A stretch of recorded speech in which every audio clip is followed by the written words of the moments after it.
Global warming के खतरे से बचाने के लिए ग्लासगो में शुरू हुआ दुनिया भर के नेताओं का मंथन।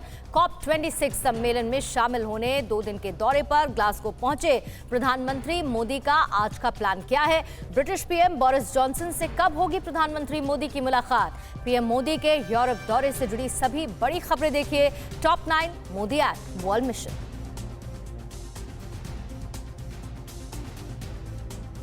COP26 में शामिल होने के लिए पीएम मोदी ग्लासगो पहुंच गए हैं। पीएम मोदी करीब 4 घंटे पहले जब होटल पहुंचे तो उनका स्वागत करने के लिए बड़ी संख्या में भारतीय मौजूद थे। पीएम मोदी ने एक बच्चे से भी बातचीत की। पीएम मोदी का शाम को भारतीय समुदाय के लोगों से मिलने का कार्यक्रम है। इसके लिए ब्रिटेन के अलग अलग हिस्से में रहने वाले भारतीय ग्लासगो पहुंचे हैं।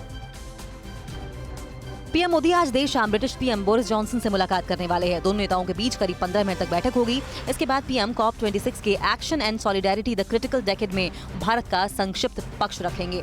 एक दूसरे कार्यक्रम में पीएम मोदी का 3 मिनट का स्टेटमेंट होगा।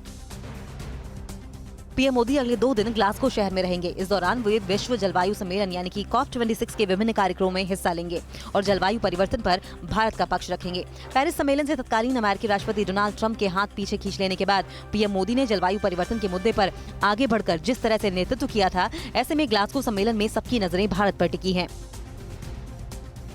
संयुक्त राष्ट्र जलवायु शिखर सम्मेलन यानी कि COP26 की औपचारिक शुरुआत हो गई है।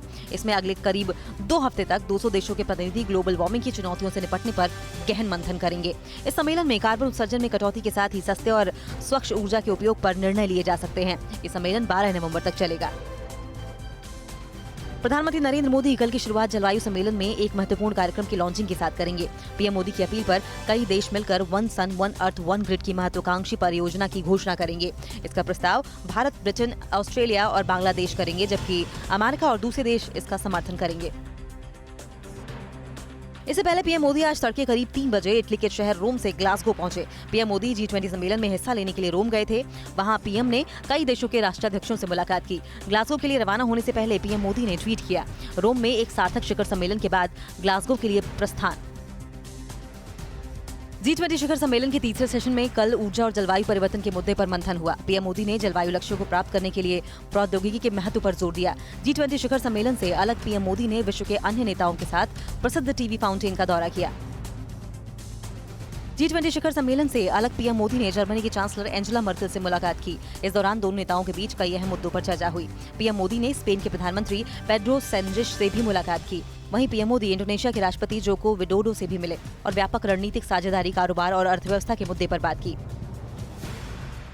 G20 समिट के दौरान सभी देशों के राष्ट्राध्यक्षों से पीएम मोदी जिस तरह से मिले, वो पीएम मोदी की ग्लोबल इमेज और दुनिया में हिंदुस्तान की बढ़ती ताकत और रुतबे को बयां करता है। पीएम मोदी G20 के समापन कार्यक्रम में भी आकर्षण का केंद्र रहे। अगला G20 सम्मेलन इंडोनेशिया और 2023 में भारत में होना है।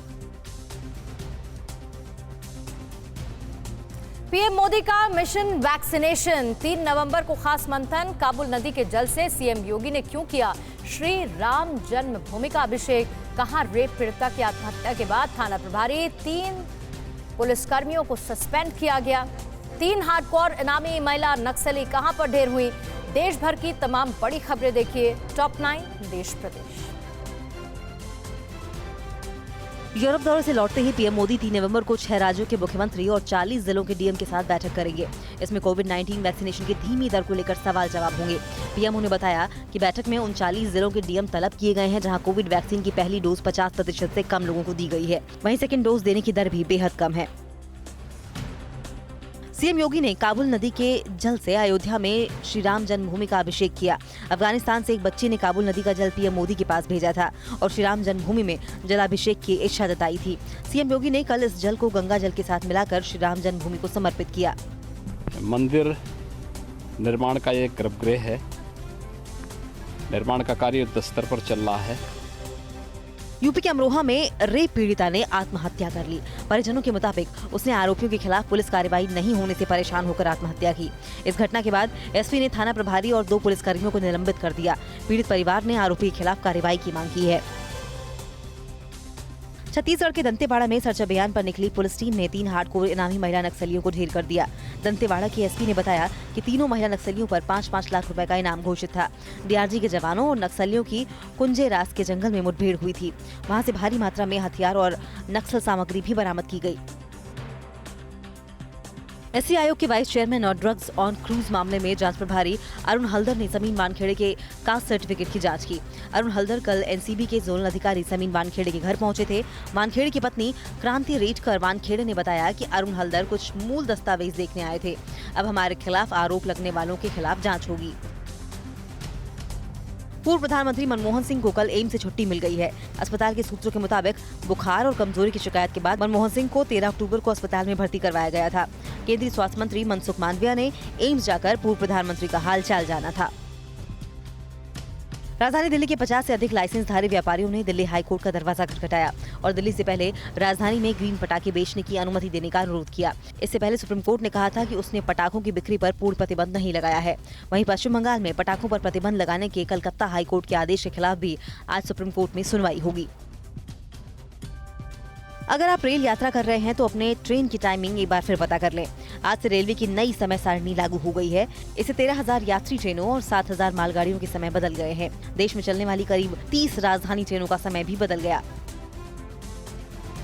दिल्ली में 19 महीने बाद आज से सभी स्कूल, कॉलेज और कोचिंग संस्थान फिर से खुल रहे हैं। दिल्ली आपदा प्रबंधन प्राधिकरण ने पिछले सप्ताह हुई बैठक में इसकी अनुमति दी थी। हालांकि छात्रों और स्कूल स्टाफ दोनों को कोविड-19 प्रोटोकॉल का सख्ती से पालन करने को कहा गया है। फेस मास्क पहनना और शारीरिक दूरी बनाए रखने के निर्देश दिए गए हैं।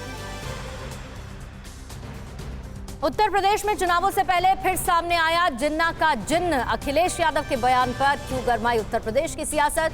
योगी के गढ़ में पहुंची प्रियंका ने महिलाओं को कैसे लुभाया? ममता बनर्जी राहुल गांधी के बाद आज गोवा दौरे पर क्यों जा रहे हैं? दिल्ली के मुख्यमंत्री अरविंद केजरीवाल और पंजाब के सीएम चरणजीत सिंह चन्नी के गोलकीपर बनने पर सुखबीर बादल ने क्यों कसा तंज? राजनीति से जुड़ी बड़ी खबरें देखिए टॉप 9 सियासी संग्राम। यूपी के पूर्व सीएम अखिलेश यादव भारत पाक बंटवारे के खलनायक मोहम्मद अली जिन्ना के मुरीद हैं। समाजवादी विजय रथ लेकर निकले अखिलेश ने जिन्ना को आजादी का नाक बताया। यूपी के हरदोई में एक जनसभा को संबोधित करते हुए अखिलेश ने कहा है कि गांधी, नेहरू, पटेल और जिन्ना की सोच एक ही थी। सबने एक ही संस्थान से पढ़ाई की, वो बैरिस्टर बने और भारत की आजादी के लिए लड़े, कभी संघर्ष से पीछे नहीं हटे। अखिलेश के जिन्ना वाले बयान के बाद बीजेपी को बैठे बिठाए मुद्दा मिल गया। प्रदेश अध्यक्ष स्वतंत्र देव सिंह ने ट्वीट किया और पूछा, सरदार पटेल की जयंती पर अखिलेश यादव मोहम्मद अली जिन्ना का गुणगान क्यों कर रहे हैं? पार्टी प्रवक्ता राकेश त्रिपाठी ने अखिलेश पर मुस्लिम तुष्टीकरण का आरोप लगाते हुए जिन्ना का पैरोकार बताया। मध्य प्रदेश के गृह मंत्री नरोत्तम मिश्रा की धमकी के बाद सब्यसाची मुखर्जी ने मंगलसूत्र वाला विज्ञापन वापस ले लिया है। नरोत्तम मिश्रा ने विज्ञापन पर आपत्ति जताते हुए 24 घंटे के भीतर उसे बंद नहीं करने पर केस रजिस्टर करने की चेतावनी दी थी। इससे पहले भी कई विज्ञापनों पर हिंदू धर्म की आस्था से खिलवाड़ करने का आरोप लगा है। यूपी में कांग्रेस की सियासी जमीन मजबूत करने में जुटी प्रियंका गांधी ने सरकार बनने पर महिलाओं के लिए बड़े तोहफों का वादा किया। योगी के गढ़ गोरखपुर में एक जनसभा को संबोधित करते हुए प्रियंका ने महिलाओं को हर साल घरेलू गैस के 3 सिलेंडर और सरकारी बसों का मुफ्त पास देने का वादा किया है। प्रियंका ने आशा और आंगनबाड़ी कर्मियों को भी प्रतिमाह 10,000 रुपए मानदेय देने का वादा किया।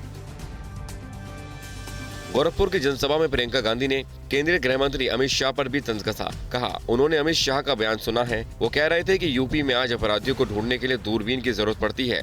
वहीं गृह राज्य मंत्री अजय मिश्रा उनके पास खड़े थे। प्रियंका ने कहा, वो दूरबीन छोड़ें और चश्मा लगाएं। आज से कांग्रेस पार्टी के सदस्यता अभियान शुरू हो रहा है, जिसमें प्रदेश अध्यक्ष और राज्य के प्रभारी अपने अपने राज्यों में कार्यक्रम की शुरुआत करेंगे। नए सदस्य बनाने के लिए हर राज्य में अलग अलग टारगेट रखा गया है। चुनावी राज्यों में सदस्यता अभियान पर खास नजर है। चुनाव आयोग ने यूपी में अगले साल होने वाले विधानसभा चुनावों की तैयारियां तेज कर दी हैं। आयोग ने सभी विधानसभा क्षेत्रों में इलेक्टोरल रोल के रिवीजन का निर्देश दिया है। इसके लिए आज से वोटर रिवीजन कार्यक्रम चलाया जाएगा। दावे और आपत्तियां दर्ज करने की तारीख 30 नवंबर तक रख दी गई है। बंगाल की सीएम ममता बनर्जी और कांग्रेस नेता राहुल गांधी के बाद अब अरविंद केजरीवाल गोवा पहुंचने वाले हैं। दिल्ली के सीएम और आम आदमी पार्टी के संयोजक अरविंद केजरीवाल एक दिन की यात्रा पर आज गोवा पहुंच रहे हैं और शाम को प्रेस कॉन्फ्रेंस करेंगे। चुनावों को देखते हुए केजरीवाल बड़ी घोषणा कर सकते हैं। पंजाब के सीएम चरणजीत सिंह चन्नी के एक हॉकी टूर्नामेंट के दौरान गोलकीपर बनने पर अकाली दल के अध्यक्ष सुखबीर सिंह बादल ने निशाना साधा है। कहा कि चन्नी को गोलकीपर बनने की बजाय सेंट्रल फॉरवर्ड पर आकर खेलना चाहिए, लेकिन उन्हें डर है कि कहीं नवजोत सिंह सिद्धू और सुखजिंदर सिंह रंधावा गोल न कर दें, इसीलिए गोलकीपर बन गए। सीडीएस जनरल बिपिन रावत ने क्यों कहा कि एलएसी और एलओसी पर रहना होगा अलर्ट? एलओसी पर पाकिस्तान और चीन की कौन सी नई साजिश का खुलासा हुआ और कैसे आतंकियों के सामने इमरान खान ने सरेंडर किया।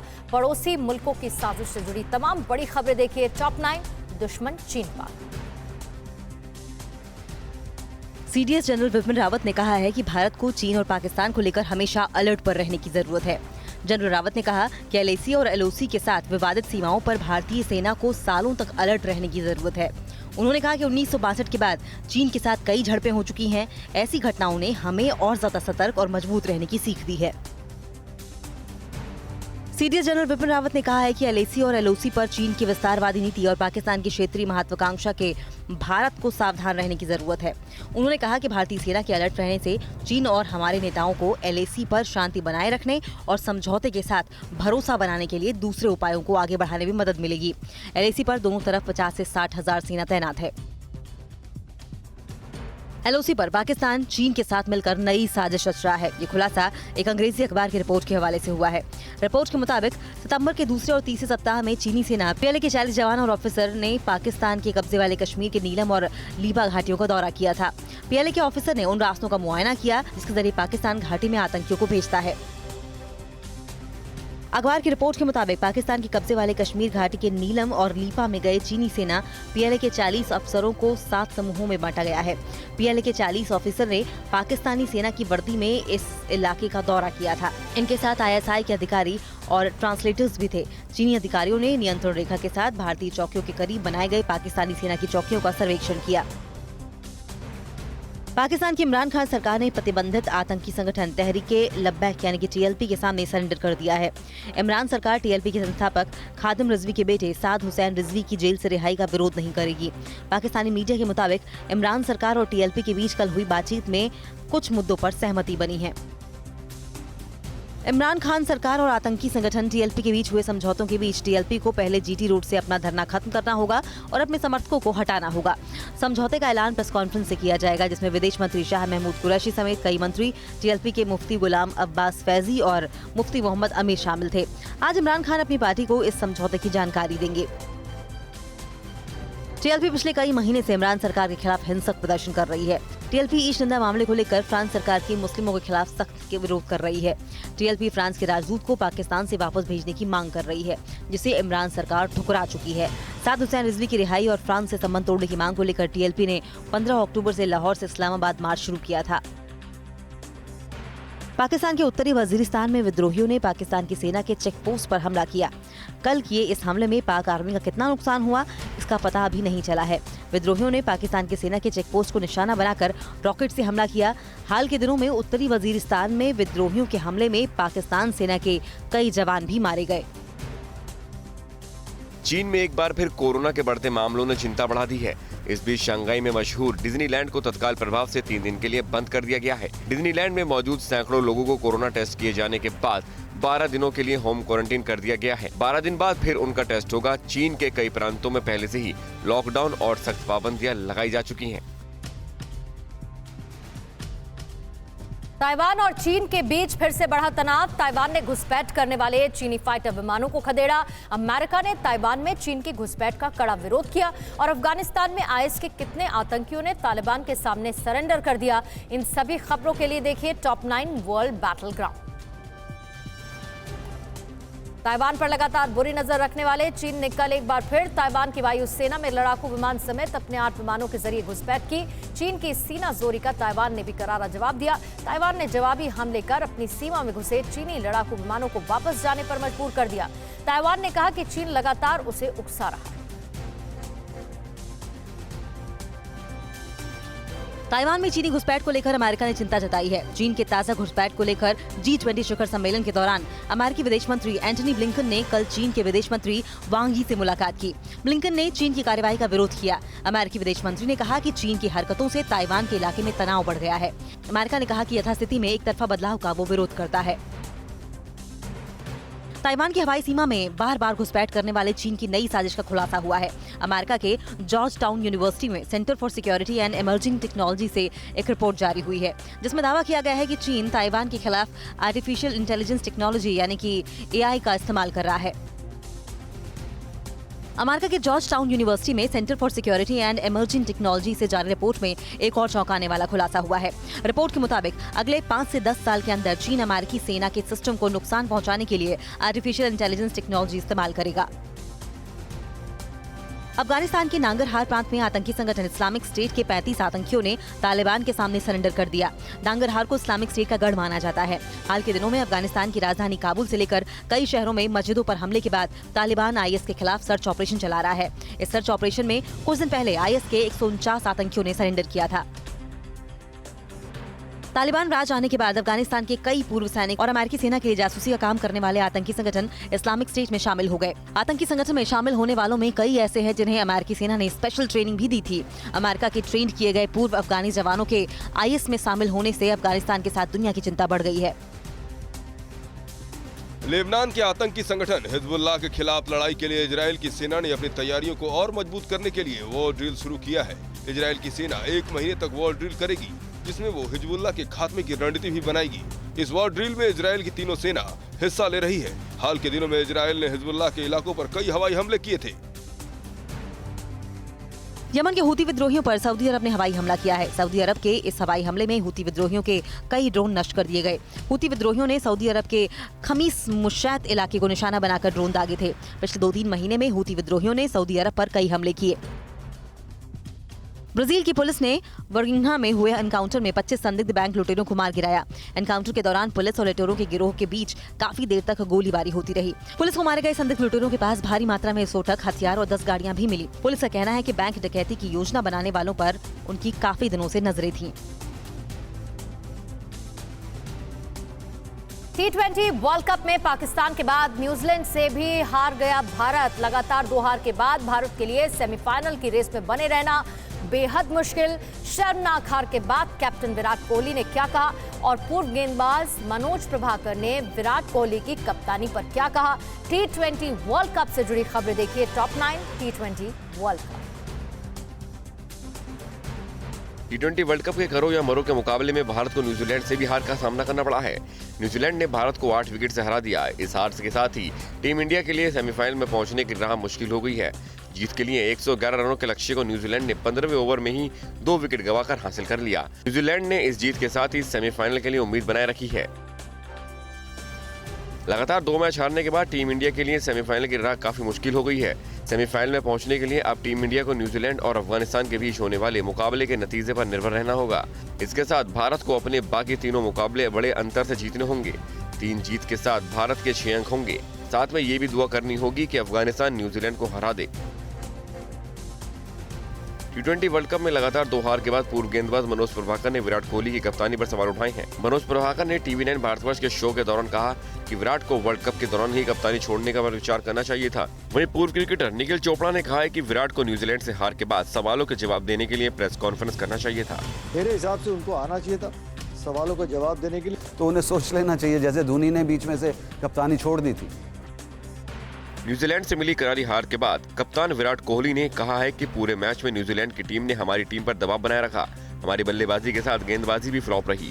कोहली ने कहा कि न्यूजीलैंड की बॉडी लैंग्वेज हमसे बेहतर थी। हमारा प्रदर्शन पहले ही ओवर से अच्छा नहीं रहा। हमने जब भी जोखिम लिया हमने विकेट गंवा दिया। न्यूजीलैंड के खिलाफ अहम मुकाबले में टीम इंडिया ने प्लेइंग 11 में बदलाव किए, लेकिन कोई बदलाव टीम को हार से बचा नहीं पाया। ईशान किशन और KL राहुल ने ओपनिंग की, लेकिन दोनों बल्लेबाज सस्ते में पवेलियन लौट गए। इसके बाद आए रोहित शर्मा भी बड़े शॉट्स खेलने के चक्कर में सिर्फ 14 रन बनाकर पवेलियन लौट गए। कप्तान कोहली भी सिर्फ 9 रन बना पाए। 48 के स्कोर पर भारत के टॉप 4 बल्लेबाज आउट हो गए। विराट कोहली और रोहित शर्मा के न्यूजीलैंड के खिलाफ मुकाबले में फ्लॉप होने के बाद फैंस का गुस्सा 7वें आसमान पर है। ट्विटर पर फैंस दोनों के खिलाफ अपना गुस्सा जाहिर कर रहे हैं। एक फैन ने लिखा कि अब रोहित विराट से आगे सोचने की जरूरत नहीं है। एक फैन ने लिखा रोहित वापसी करेंगे, लेकिन वो मैच नामीबिया के खिलाफ होगा। टीम इंडिया ने न्यूजीलैंड के खिलाफ 54 डॉट गेंद खेली, यानी 54 गेंदों पर एक भी रन नहीं बना। T20 वर्ल्ड कप में कल खेले गए पहले मुकाबले में अफगानिस्तान ने नामीबिया को 62 रनों से हरा दिया। जीत के लिए 161 रनों के लक्ष्य के जवाब में नामीबिया की टीम सिर्फ 98 रन ही बना सकी। अफगानिस्तान की ओर से नवीन उल हक और हामिद हसन ने 3-3 विकेट लिए। 3 मैचों में 2 जीत के साथ अफगानिस्तान ग्रुप 2 में 4 अंक के साथ दूसरे नंबर पर है और वो सेमीफाइनल की रेस में बना हुआ है। अफगानिस्तान की टीम ने अपने पूर्व कप्तान असगर अफगान को जीत के साथ शानदार विदाई दी। नामीबिया के खिलाफ खेला गया कल ये मैच असगर अफगान के लिए आखिरी अंतर्राष्ट्रीय मैच था। असगर ने पहले इस मैच के बाद अंतर्राष्ट्रीय क्रिकेट से संन्यास का ऐलान कर दिया था। आखिरी मैच में असगर ने 31 रन बनाए। मैच खत्म होने के बाद असगर भावुक हो गए और साथी खिलाड़ियों को गले लगाकर रोते हुए नजर आए। T20 वर्ल्ड कप में आज एक ही मुकाबला खेला जाएगा। शारजाह में शाम 7:30 बजे से इंग्लैंड और श्रीलंका के बीच खेला जाएगा। इंग्लैंड की टीम तीनों मैच जीतकर पहले ही सेमीफाइनल में अपनी जगह करीब पक्की कर चुकी है, जबकि श्रीलंका पहले 3 मुकाबलों में सिर्फ 1 मैच जीती है। श्रीलंका के लिए सेमीफाइनल की रेस मुश्किल हो चुकी है। न्यूज़ टॉप 9 रोज सुबह 7 बजे और शाम 7 बजे सिर्फ TV9 भारतवर्ष पर।